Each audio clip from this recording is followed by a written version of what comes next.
Sabay-sabay na isinagawa kahapon ng umaga ang pagtatanim ng 700 bamboo propagules sa tatlong barangay sa bayan ng Igig bilang bahagi ng selebrasyon ng ika-441st Agaw ng Cagayan kahapon Biyernes ika-14 ng Hunyo taong kasalukuyan. Ayon kay Attorney Leonard M. Beltran o ICP-NREO, ang tatlong barangay sa bayan ng Igig na tinamna ng mahigit kumulang ng 700 kahapon ay ang mga barangay ng Salamage, Adyat at Santa Rosa. Nabatid na layunin ng tree growing activity ng Provincial Government of Cagayan o PGC sa pamamagitan ng Provincial Natural Resources and Environment Office o PNREO ay upang mapigilan ang pagguho ng lupa sa mga kailugan sa lalawigan at maibsan ang epekto ng pagbaha sa mababang mga lugar kung kaya't partikular na tinamnan ang mga tabing ilog. Dagdag pa ni Beltran na iniatas ni Gobernador Manuel Mamba na tumutok at bigyang prioridad ang pagtatanim ng mga kawayan o bamboo propagules sa kahabaan ng ilog Cagayan upang makaiwas sa pagbaha at pagkatibag ng lupa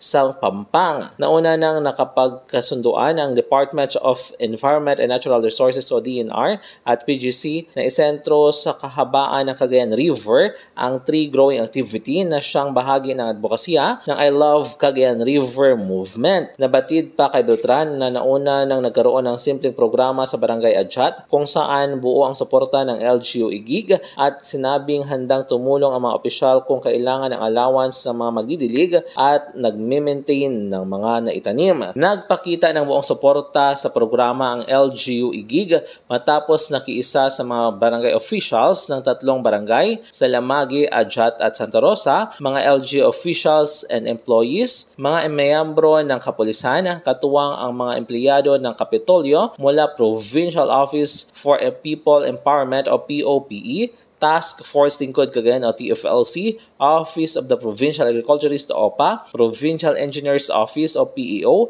Motorpole, Provincial Disaster Risk Reduction and Management Office o PDRRMO at PNREO. Nakatakda namang magsasagawa ng tree growing activity sa mga bayan ng Alcala at Gataran sa susunod na Biyernes ka-21 ng Hunyo taong kasalukuyan. Mula dito sa Cagayan, MJ De La Cruz para sa Radyo Alternatibo, Balita Nationwide.